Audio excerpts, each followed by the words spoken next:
Ashama harka fuune jirra jirtu qaqqaliiwwan hiriyoota koo hordoftoota chaanaala kootii nageenyi kan koo kan jaalalaaf kan kabajaa bakka isin jirtan hundumatti isiniif haa ta'u akkam jirtu nagaa keessanii galata waaqayyoo ana obboleettiin keessan nagaa isinillee baga nagaa taatanii egaa guyyaa har'aa mata duree baacoo gabaabaa jedhu tokko isiniif qabadheen jira.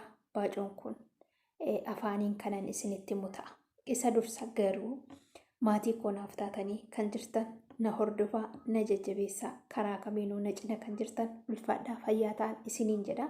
Ittaansuudhaan amma yoonaatti kan nan barre wal barra wal jajjabeessina wal bukkee dhaabbannaa wal gargaaruuf wal bukkee dhaabbachuun aadaa keenya isa guddaa nuuf haa ta'u isiniin jedha. Yeroo hundumaa walaa gargaarru inni kun waan beekamaadhaaf waan dhaabbataa nuuf haa ta'u amaleeffannoo nuuf haa ta'u isiniin jedha. Ittaansuudhaan viidiyoo kaaraa keessatti baacoon isiniif afaan isinitti muudhaaf qabadhee dhufeen jira. Baacoon isaa ergaa qaba, barnoota qaba. Nama hamma dhumaatti dhaggeeffate waarraa hubata, waarraa barata, waarraa qalbeeffata. Kanaaf hamma dhumaatti na waliin ta'a. Jaalala obbolummaatiif jecha sheer, laayik, kooment gochuu hin dagatina. Subscribe gootanii kan hin jirre subscribe godha. Koomentii naaf kaa'a isiniin jechuu barbaada. Egaa baacoon koo maal isinitti fakkaate? Baacoon kun akkasidha. Abbaa manaa fi haadha manaatidha. Waa'ee abbaa manaa fi haadha manaa baacoo ergaa qabu tokkoon isiniif himuuf jedha. Akkas ture haadha manaa fi abbaa manaa tokkotu wajjin jiraachaa turan. Haati manaa kun utuun abbaa manaa koo dhiisee deeme akkam ta'a laata jettee teessee yaadde. Abbaa manaa ishee utuu dhiistee deemtee maal akka inni isa mudatu, maal akka inni ta'u, maaltu akka isa quunnamu abbaa manaa ishee madaaluu barbaadde jechuudha. Akkam akka gootu baruu barbaadde. Gaaf tokko yommuu inni manaa ba'u xalayyaa barreessitee minjaala bakka ciisicha isaanii jala keesse. Xalayyichi akkas jedhamu irra keesse minjaala irra keesse jechuudha. Xalayyichis akkas jedha ture.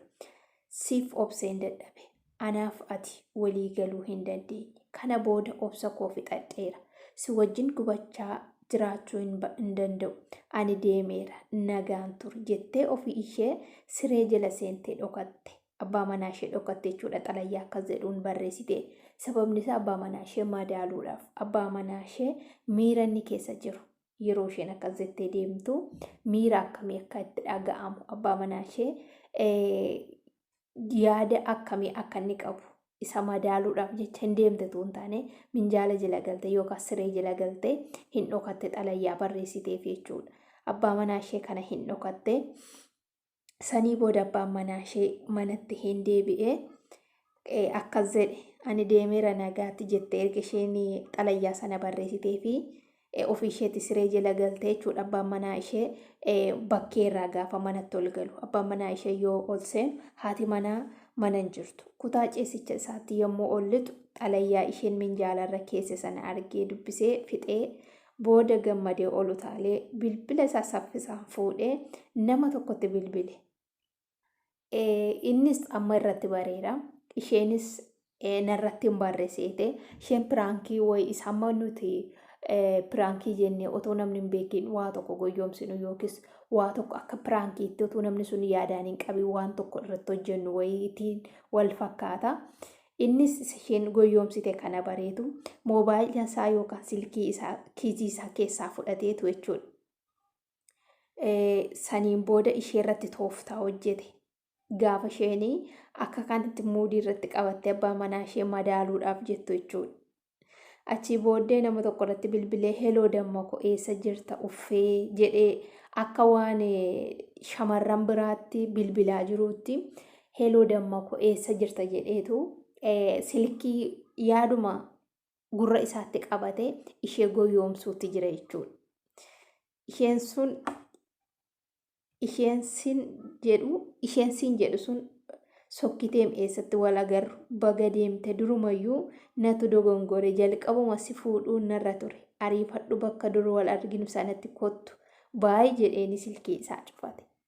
Amma dura isheen miira abbaan manaa ishee keessa galuu gaafa ishee dhabu gaafa isheen ani deemeera amala kee dadhabee naaf hin taane ati kana booddee waliin agarru jettuuni isheen duraa abbaan manaa koo yoo ani bira hin jiru ta'e miira akkamii keessa galaa laata baay'ee na jaallata baay'ee na kabaja jetteetu piraankii kana irratti hojjechuuf kaate. Inni immoo deebisee piraankii isheen irratti hojjette sana ishee irratti deebise. Shamarran biraadhaaf yookaas dubartii biraadhaaf bilbileetu heloo damma koo eessa jirta uffee duruma yuutuun si fuudheera ta'e isheen sun deemteetti jedhaan. Amma tarii ganamuu dandeessi yeroo kana dubartiin sun jechuudha. Waan hin eegamne wayitu ishee qoonname dura waan abbaan manaa ishee lafa dha'ee gaggabuu waan abbaan manaa ishee naasuudhaan wargamu wayitti fakkaata. Inni garuu jijjiiree akkasiin turre. Tarii namni kuni akka barreeffama kana keessatti ishee argeetu ishee goyoomsaa jira jedhameetu. Isheen garuu nan argine seeteetidha. Tarii lafa dha'uu danda'a naasurraan kan ka'e tarii iyyuu danda'a tarii waa tokko isa mudachuu danda'a jetteeti kana goote.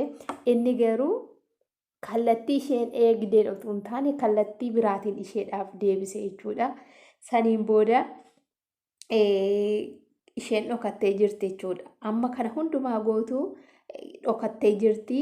Barreeffamicha namichi dubbisee akka nama biraatti akka waan nama biraatti bilbiluu fakkeesse bilbilee damma koo kotta akkas jedheen jechuudha. Yaada jiru taasa'ee silkii isaa cufatee baay'ee jedhee bilbila isaa kiisii keessa kaate jechuudha. Kana hundumaa isheen dhagaa turte haati warraa isaa jechuudha.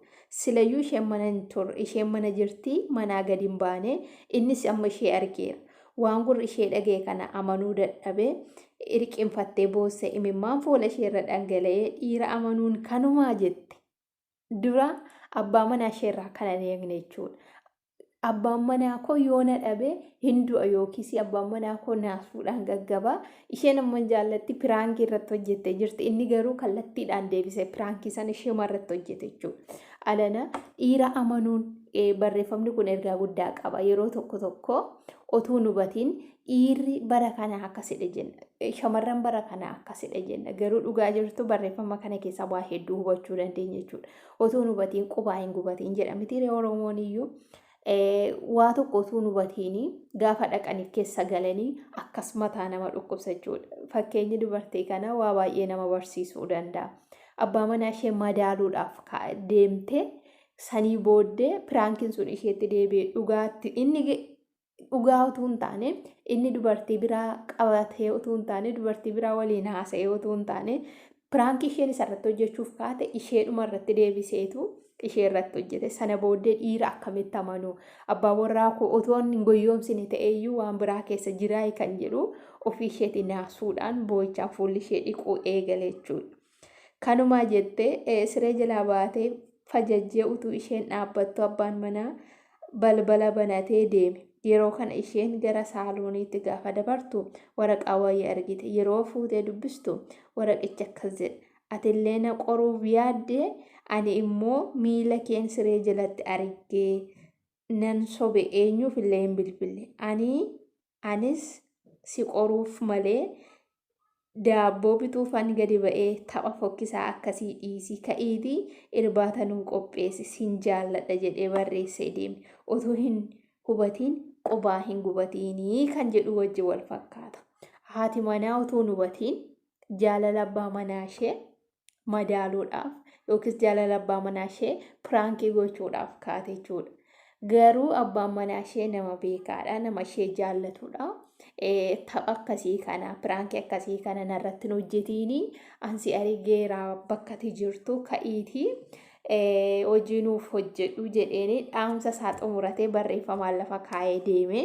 Egaa otoo hin hubatiin qubaa hin gubatiin kan jedhuuf Oromoon isa kana waa tokko dursanii hubachuun gaa'ela keessattis ta'e jireenya keessatti karaa kamiin iyyuu otoo hin hubatiin keessa galuun abbaadhuma sana miidha waan jedhamuun viidiyoon koorraa wal fudhata yookaas wal fakkaata. Kanaaf warri amma yoonaatti na caqasaa turtan dhaggeeffataa turtan hundumti keessanuu guddaa galatoomaa isiniin jechuu jaalladha. Kanaaf warri irraa waa barattan waa hubattanii viidiyoo koo kana share naaf godhaa, like naaf godhaa, comment naaf godhaa, daawwadhaa isiniin jedhaa na jajjabeessaa. Dogoggoraan qabu qeeqa yoo qabaattan, yaada yoo qabaattan, gaaffis yoo qabaattanii mata duree ani kan dura isiniif dhiyeesse irratti yookis viidiyoon kan dura isiniif dhiyeesse irratti gaaffii wanti isinitti ta'uu wanti isinitti hin bareenye yoo jiraate na gaafachuu ni dandeessuun isiniin jedha. Kanarraa kan hafe adaraa wal bukkee haadha abbaan wal jajjabeessinuu tokkummaa keenya walitti argisiisuun isiniin jedha. Isinin jaalladha, isinin kabaja. Bakka jirtanitti nageenyi waaqayyoo isiniif haa ta'u. Jabaadhaa. Eenyumtillee gaafa lafaa ka'u sadarkaa kanarraan ga'a jedheetu hin taane namni tokko deemsa deemuun malu tokko eegaleetu jechuudha. Kanaaf jabaadhaan dhaamsa kootii eebbifamaa galata.